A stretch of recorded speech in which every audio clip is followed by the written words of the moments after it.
Hello everyone. I hope you all are very well. I am Mayank Agarwal. आज हम इस video में जो आर्टिकल्स हैं उनको डिस्कस करेंगे। सबसे पहला जो आर्टिकल है वो बात कर रहा है कि जो इंडिया है, इंडिया में जो मोबाइल सब्सक्राइबर्स हैं वो 750 मिलियन के मार्क को क्रॉस कर चुके हैं। तो जो डिजिटल टेक्नोलॉजी है उसका यूज़ कैसे फाइनेंशियल सर्विसेज और अदर सर्विसेज में किया जा सकता है, उसके ऊपर इस आर्टिकल में बात की गई है। ये जो सेकंड आर्टिकल है, इस आर्टिकल में जो इंडिया ने आरसीईपी से जो रीजनल कॉम्प्रिहेंसिव इकोनॉमिक पार्टनरशिप है उससे बाहर रहने की बात की है। तो उसके ऊपर ये पूरा आर्टिकल बात करता है कि आरसीईपी जो है उसकी फॉर्मेशन कैसे हुई और आरसीईपी जो है वो क्या उनकी जो मेंबर कंट्रीज़ हैं उनके लिए फ़ायदा पहुंचा रहा है और इंडिया इससे बाहर क्यों रहा है, उसका रीज़न इसमें डिस्कस किया गया है। अब इसके बाद ये जो थर्ड आर्टिकल है, इस आर्टिकल में बात की गई है जो यूएसए में इलेक्शन हुए, इलेक्शन के बाद जो डोनाल्ड ट्रंप हैं वो कंसीड नहीं कर रहे हैं, अपनी हार नहीं मान रहे हैं और आने वाली जो गवर्नमेंट है जो कि जो बाइडेन एडमिनिस्ट्रेशन है उनको सेफली जो है गवर्नमेंट का टेक ओवर नहीं करने दे रहे हैं। तो उसके ऊपर इसमें बात की गई है। ये जो फोर्थ आर्टिकल है इसको आज डिस्कस नहीं कर रहे हैं, संडे में जब आर्टिकल्स कम होते हैं, बिकॉज संडे में साइंस एंड टेक्नोलॉजी से रिलेटेड आर्टिकल्स आते हैं तो उनके साथ इस आर्टिकल को डिस्कस करेंगे। अब जो सबसे पहला जो आर्टिकल है, आर्टिकल स्टार्ट करने से पहले मैं आपको बता दूं कि अगर आपने चैनल को अभी तक सब्सक्राइब नहीं किया है तो चैनल को सब्सक्राइब कर लीजिए, बिकॉज मैं डेली आपके लिए सेम जो सारे के सारे द हिंदू के आर्टिकल्स होते हैं उनके ऊपर मैं वीडियो डेली टाइम पे लेके आता हूँ। तो आप अगर चैनल को सब्सक्राइब कर लेंगे तो आपको नोटिफिकेशन टाइम पे मिल जाएगा।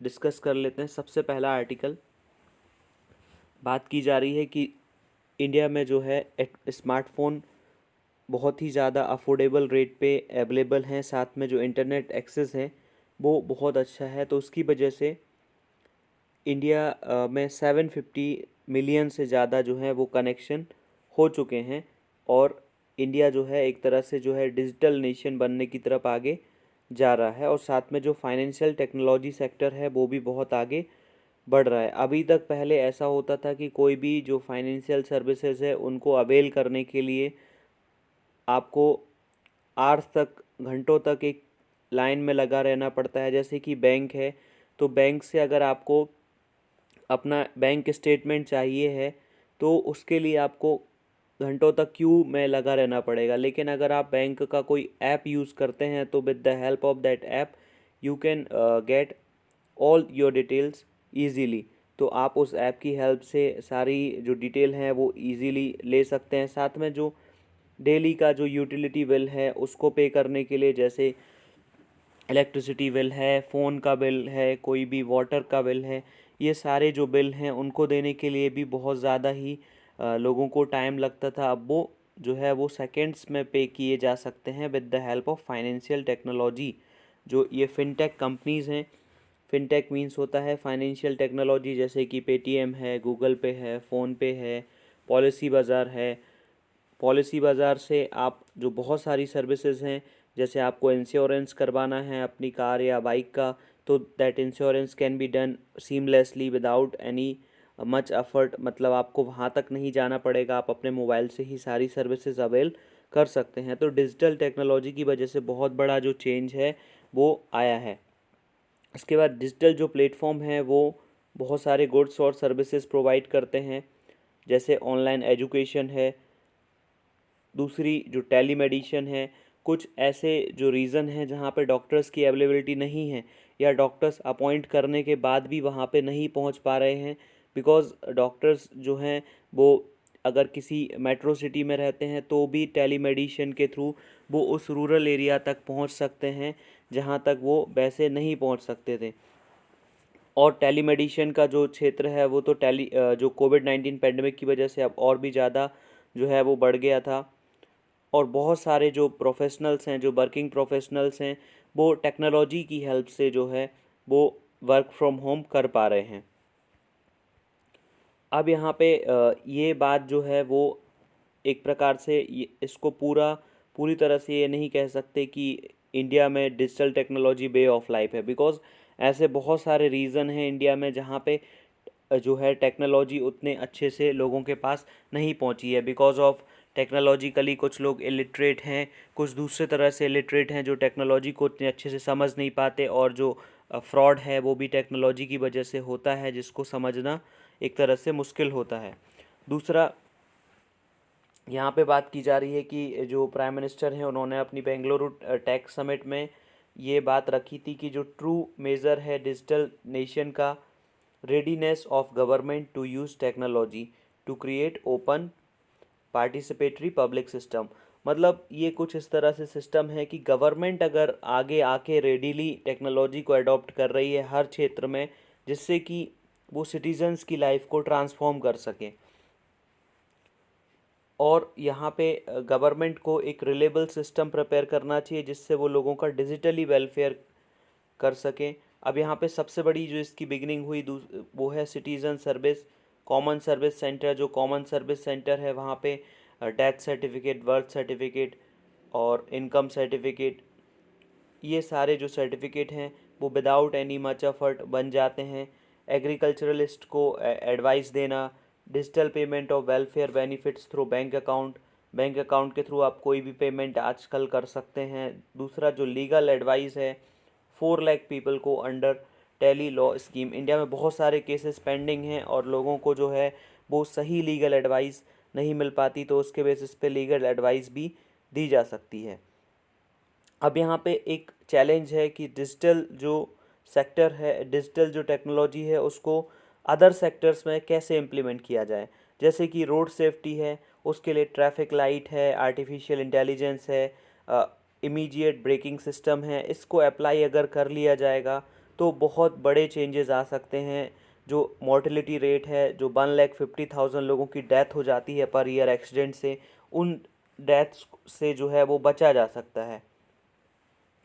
अब यहाँ पे जो पेंडेमिक चल रहा है, तो अगर टेक्नोलॉजी का बहुत ही जल्दी एडॉप्शन आगे बढ़ चुका है, जैसे ऑनलाइन एजुकेशन, कोई ऐसा सोच भी नहीं सकता था कि आने वाले 10 ईयर्स में भी ऑनलाइन एजुकेशन इतना ज़्यादा थ्राइव होता जितना।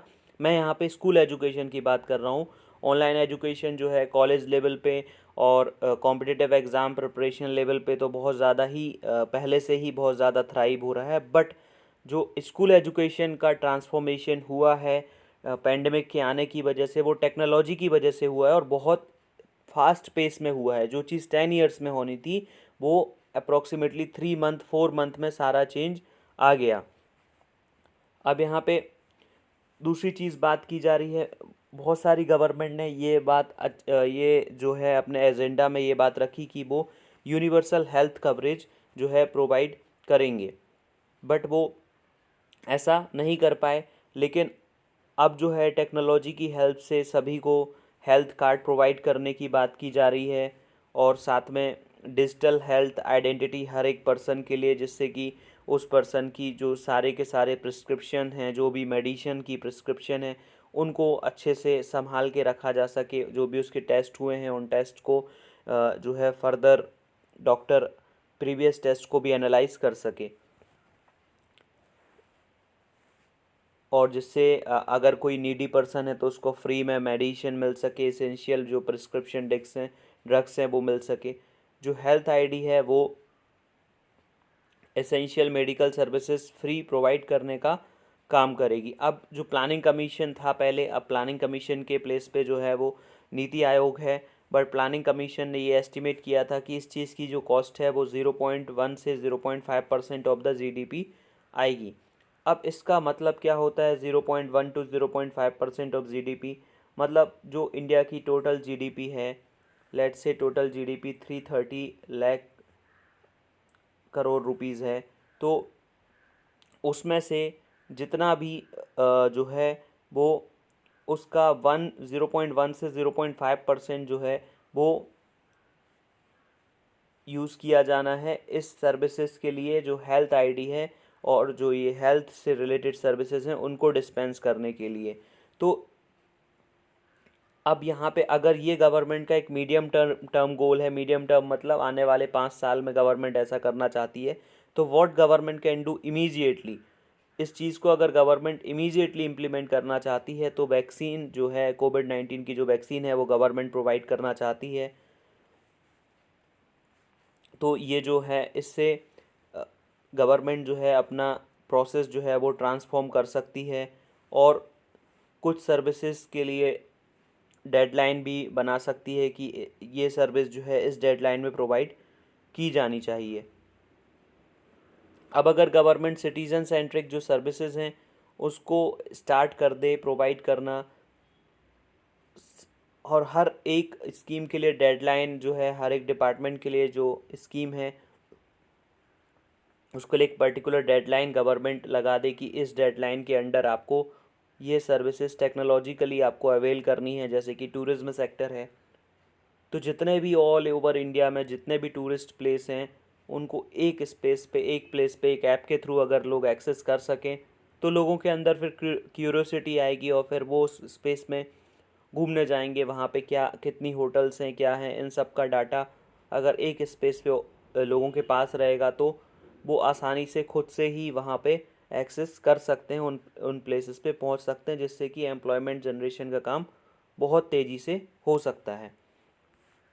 अभी जो नेक्स्ट आर्टिकल है इसमें बात की जा रही है कि जो अभी जो यूएसए की पॉलिटिक्स है उसमें जो भी उतार चढ़ाव आ रहा है वो पूरी तरह से ख़त्म होने का नाम ही नहीं ले रहा है। और जो ये सबसे कंट्रोवर्शियल यूएसए का इलेक्शन कैंपेन रहा, और जो आउटगोइंग प्रेसिडेंट हैं वो अपना जो हार है उसको कंसीव नहीं कर रहे। कहते हैं ना कि वो अपनी हार नहीं मान रहे, हारने के बाद भी वो अपनी हार नहीं मान रहे हैं, क्योंकि जो जो बाइडेन है वो बहुत बड़ी मार्जिन से जो इलेक्शन है उन्होंने जीता हुआ है। बट जो डोनाल्ड ट्रंप का बिहेवियर है इसकी वजह से जो यूएसए का डेमोक्रेटिक फैब्रिक है उसको वो डैमेज कर रहे हैं। अब दूसरी चीज़ यहाँ पे बात की जा रही है कि कोविड-19 पैंडमिक के इम्पैक्ट की वजह से जो बहुत सारी वहाँ पे वोटिंग हुई वो मेल इन वोटिंग हुई। मींस जैसे अपने इंडिया में बैलेट पेपर से जो वोटिंग की जाती है, जो कि आर्मी में पर्सनल होते हैं, या जो इंटर स्टेट या इंट्रा स्टेट पोस्टिंग होती है लोगों की, वो जो है पोस्टल बैलेट से अपनी वोट कास्ट करते हैं। वैसे ही वहाँ पे ऑर्डिनरी सिटीज़न को कोविड-19 पेंडेमिक की वजह से मेल इन वोटिंग सिस्टम का, मेल इन वोटिंग फैसिलिटी जो है वो दी गई थी। तो बहुत सारे लोगों ने वहाँ पे पेंडेमिक को देखते हुए मेल इन वोटिंग का सहारा लिया। अब यहाँ पे डोनाल्ड ट्रंप जो हैं उनका एलिगेशन है कि बहुत सारे जो वोट हैं वो काउंट नहीं किए, काउंट जो है वो नहीं किए गए, जो उनके सपोर्टर्स ने प्रोवाइड किए थे उन वोट्स को गायब कर दिया गया। और दूसरी चीज़ उनका कहना है कि कुछ जो हैं वोटिंग में बहुत ज़्यादा जो है वो फ्रॉड हुआ है, वोटिंग जो है वो लेजिटिमेट नहीं हुई है, क्योंकि जो वहाँ के लोग हैं उनको सोशल डिस्टेंसिंग नॉर्म्स फॉलो करने थे। Because of that they have availed the mail in voting facility. अब यहाँ पे डोनाल्ड ट्रंप का एक बहुत ही पॉपुलर फ्रेज़ है कि जो डेमोक्रेट्स हैं they have steel the election, उन्होंने जो इलेक्शन है उसको एक तरह से छीन लिया है कॉन्स्पिरेसी के थ्रू, और एक जो है वोटिंग जो है वो फ्रॉड किया है। अब जो डोनाल्ड ट्रम्प के सपोर्टर हैं ऑल ओवर द यूएसए, वो जो है वो लॉ सूट फाइल कर रहे हैं डिफरेंट कोर्ट्स में, लेकिन ये एक लास्ट लीगल मैन्यूवर नहीं है। बहुत ही मतलब उनके पास फिर उसके बाद बहुत ही कम रास्ते बचते हैं अपने आप को बचाने के लिए।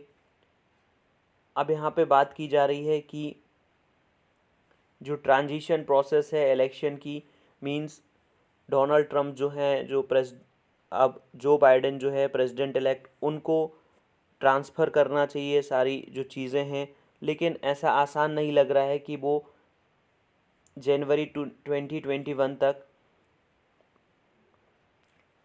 जो बाइडेन को जो एडमिनिस्ट्रेशन है वो सौंप देंगे।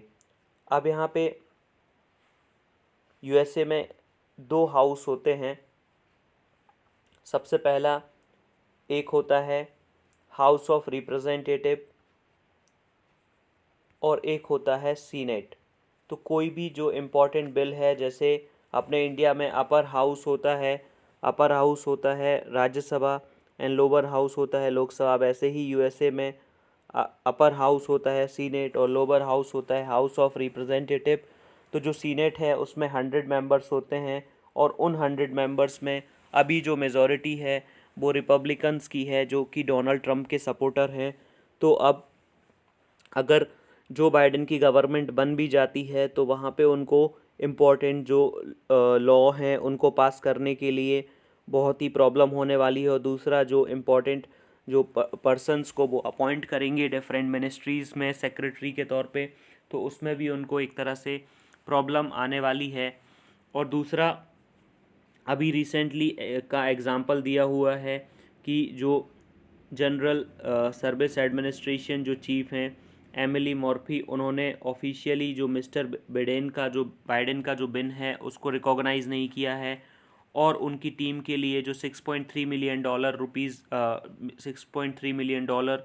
जो मनी है वो डिनाई कर दिया, जो उनको ट्रांजिशन प्रोसेस के लिए रिक्वायर्ड था। तो आगे की जो रोड है वो एक तरह से बोल सकते हैं कि बहुत ही कठिन है। देखना होगा कि आगे क्या कंडीशन यहाँ पे बनती है। ये आर्टिकल जो था वो एग्ज़ाम के पॉइंट ऑफ व्यू से तो इम्पोर्टेंट नहीं था, बट फिर भी डिस्कस तो कर लिया है हमने।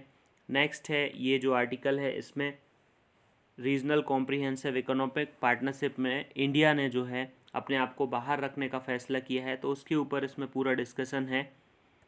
अब जो आरसीईपी है वो एक 15 जो मेंबर्स हैं उनका एक ग्रुप है। जो 15 ईस्ट एशियन कंट्रीज़ हैं उनका एक ग्रुप है जो अपना इकोनॉमिक इंटीग्रेशन कर रहे हैं, और अभी जो उनका इकोनॉमिक इंटीग्रेशन है उसको और कुछ और लेवल ऊपर तक बढ़ाना चाहते हैं। जो ये आरसीईपी है उसमें जो 15 कंट्रीज़ हैं उसमें से 10 कंट्रीज़ जो हैं वो आसियान कंट्रीज़ हैं, जो कि साउथ ईस्ट एशिया में बेस्ड हैं, और 11th country China, then Japan, Australia and South Korea and New Zealand. ये इतनी कंट्रीज़ जो हैं वो आरसीईपी के मेंबर्स हैं, और ये एक तरह से जो है वो लार्जेस्ट फ्री ट्रेड एग्रीमेंट है जो अभी तक साइन हुआ है, बिकॉज इसके जो मेंबर हैं 2019 में 30% जो वर्ल्ड आउटपुट है, मतलब वर्ल्ड में जितना भी प्रोडक्शन होता है उसका 30% इन मेंबर कंट्रीज से आता है। साथ में पूरे वर्ल्ड की जो 28% पॉपुलेशन है, 28% जो वर्ल्ड ट्रेड है वो यहाँ से होता है। और एक डाटा के अकॉर्डिंग 44% जो भी उनका टोटल ट्रेड है वो इंट्रा आरसीईपी होता है, मतलब जो आरसीईपी के मेंबर्स हैं उन्हीं के अंदर, उन्हीं के बीच में 44% जो ट्रेड है वो होता है, जो कि एक अगर मेंबर एग्री होता है अपने इंडक्शन के लिए, अपने आप को इंक्लूड करने के लिए, तो उसको इतना बड़ा जो मार्केट है पूरे ऑल ओवर जो आरसीईपी कंट्रीज़ हैं उसका 44% जो ट्रेड है वो इंट्रा आरसीईपी होता है। तो इससे बहुत बड़ी अपॉर्चुनिटी है जो भी मेंबर इसमें ज्वाइन होते हैं। अब यहाँ पे बात की जा रही है कि जो आरसीईपी है उसका ऑब्जेक्टिव क्या है और वो कैसे इस्टेब्लिश हुआ। जो आरसीईपी है उसको उसके जो मेंबर स्टेट्स हैं उन्होंने एक इनिशिएटिव लिया था, जो कि मेंबर्स थे association of south east Asian nation, जो कि आसियान कंट्री है। उन्होंने 2011 में एक इनिशिएटिव लिया था कि वो एक रेजोल्यूशन को अडॉप्ट करना चाहते हैं to establish an ASEAN led process by setting up principle. मतलब वो चाहते थे कि एक आसियान जो कंट्रीज़ हैं वो एक ऐसा सिस्टम लेड करें जिसमें कि फ्री ट्रेड एग्रीमेंट हो, और आसियान जो आसियान में इंटरेस्टेड कंट्रीज़ हैं वो फ्री ट्रेड एग्रीमेंट जो है वो साइन करें, regional comprehensive economic partnership agreement को साइन करें। अब यहाँ पे जो नेगोशिएशन मैंडेट था आरसीईपी का वो प्रोग्रेसिवली एलिमिनेट करना चाहता था जो भी टैरिफ और नॉन टैरिफ बैरियर हैं। अब यहाँ पे बात की जा रही है टैरिफ बैरियर्स की। तो टैरिफ बैरियर्स क्या होते हैं? जब कोई एक पर्टिकुलर कंट्री किसी दूसरी कंट्री से कोई चीज़ जो है वो इम्पोर्ट करती है, तो उसके ऊपर वो पर्टिकुलर कंट्री एक ड्यूटी लगाती है, एक टैक्स लगाती है, उसको बोला जाता है टैरिफ। तो वो टैरिफ कई तरह का हो सकता है और अलग अलग प्रोडक्ट पे अलग अलग टैरिफ जो है वो इम्पोज किया जाता है। और दूसरा जो है वो नॉन टैरिफ बैरियर्स हैं, जैसे कि अपने पोर्ट पे, एक पर्टिकुलर पोर्ट पे किसी जो गुड्स है उनकी जो डिलीवरी है उसको ले लेना बट उसको रिलीज़ नहीं करना। दूसरा चीज़ रेड टेपिज़म है, ब्यूरोक्रेसी की जो लेक्सलस्चरनेस है, वो नॉन टैरिफ बैरियर के अंडर आती है।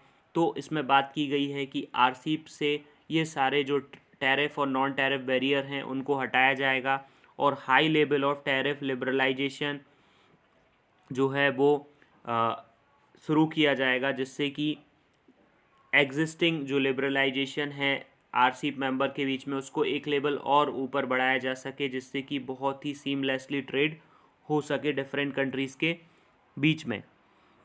अब यहाँ पे आरसीईपी का जो नेगोशिएशन फ्रेमवर्क है उसके जो हैं 4 पिलर्स हैं: promotion, protection, facilitation and liberalisation.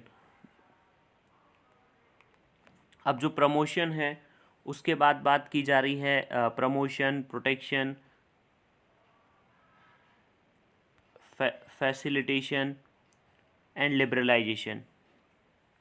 मतलब सबसे पहले जितना भी ट्रेड है उसको प्रमोट किया जाएगा, देन अदर जो ग्रुपिंग्स हैं उनसे प्रोटेक्शन प्रोवाइड किया जाएगा और फिर इजी ट्रेड को फैसिलिटेट किया जाएगा एंड लास्ट में उसको जो है वो लिबरलाइज़ किया जाएगा, बहुत ही आसान बनाया जाएगा। तो आरसीईपी के जो पार्टिसिपेटिंग कंट्रीज़ हैं वो एक तरह से जो हैं वो अपने आप को उन्होंने एक बहुत ही एम्बिशियस टारगेट रखा हुआ है कि अदर जो डिफरेंट कंट्रीज़ हैं आरसीईपी के जो मेंबर्स हैं उनके बीच में बहुत अच्छा जो है वो फैसिलिटेशन हो सके। अब यहाँ पे बात की जा रही है कि जो आरसीईपी है वो उसका कंपैरिजन टीपीपी जो ट्रांस पैसिफिक पार्टनरशिप है जो कि 10 कंट्रीज़ के बीच में है, यूएसए, ऑस्ट्रेलिया, सिंगापुर, न्यूजीलैंड, ये कुछ उसके मेंबर्स हैं, तो उससे इसका कंपैरिजन किया जा रहा है। तो जो टीपीपी है वो सबसे most extensive free trade agreement है in terms of market opening, जिसको ट्रम्प एडमिनिस्ट्रेशन ने भी अबेंडन नहीं किया। इसका मतलब है कि उसमें कोई ना कोई तो जो ट्रम्प की जो पॉलिसीज़ रही हैं वो पूरी तरह से डिसरप्टिव रही हैं।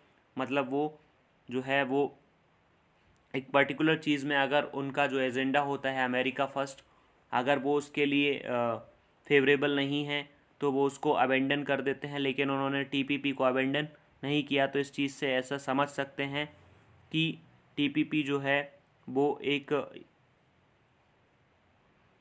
अच्छा सिस्टम है।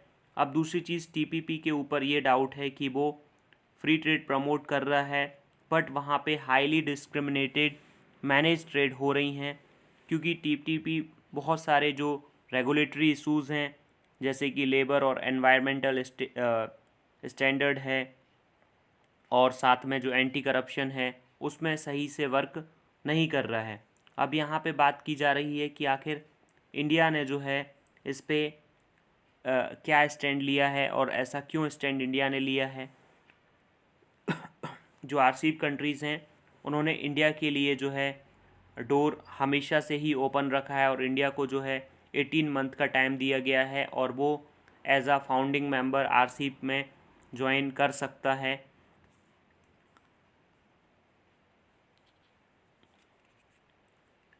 अब यहाँ पे बात की जा रही है कि आखिर इंडिया जो है वो आरसीईपी के नेगोशिएशन में इंडिया ने कुछ कंसर्न रेज़ की थी। सबसे पहली जो है level of market access it expected to provide, मतलब इंडिया को अपना जो एग्रीकल्चरल मार्केट है या डेयरी सेक्टर है उसको जो है सेफगार्ड करना था, तो इंडिया ने जो है वो मार्केट प्रोटेक्शन की डिमांड की थी।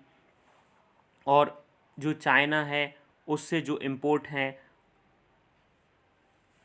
उसमें जो टैरिफ है उसमें बहुत कट की बात की गई थी, तो इंडिया का जो मार्केट है वो और भी ज़्यादा चाइनीज़ गुड्स से फ्लडेड हो जाता, तो उसके वजह से भी इंडिया जो है वो ऑप्ट आउट हो गया। अब दूसरी चीज़, इंडिया का जो है बॉर्डर क्लैश चाइना के साथ अभी रिसेंटली चल रहा है, तो इंडिया ने बहुत सारी चीज़ों पे जो है वो इम्पोर्ट रिस्ट्रिक्शन भी लगाई हुई है जो चाइना से आती हैं, और अगर इंडिया आरसीईपी को साइन कर लेता है तो इंडिया को ना चाहते हुए भी ये जो है बैरियर्स जो हैं वो हटाने पड़ेंगे। अब दूसरा यहाँ पे सबसे बड़ा जो रीज़न है इंडिया के आरसीईपी को ज्वाइन ना करने का, वो है इंडिया की जो आत्मनिर्भर भारत अभियान है, वो प्राइमरीली फोकस्ड है कि इंडिया की जो डोमेस्टिक वैल्यू चेन है उसको कैसे प्रमोट किया जाए। लेकिन आरसीईपी जो है वो एफटीए है, फ्री ट्रेड एग्रीमेंट है, तो पूरी तरह से जो अदर कंट्रीज़ हैं उनको उनकी वैल्यू चेन को प्रमोट करना पड़ेगा, ना कि इंडिया की वैल्यू चेन को प्रमोट करना पड़ेगा। दैट्स वाई इंडिया ने इससे ऑप्ट आउट होने का डिसीज़न लिया। तो ये था आज का डिस्कशन। अगर आपको वीडियो अच्छा लगा हो तो लाइक करें, साथ में चैनल को सब्सक्राइब करें। Thank you very much.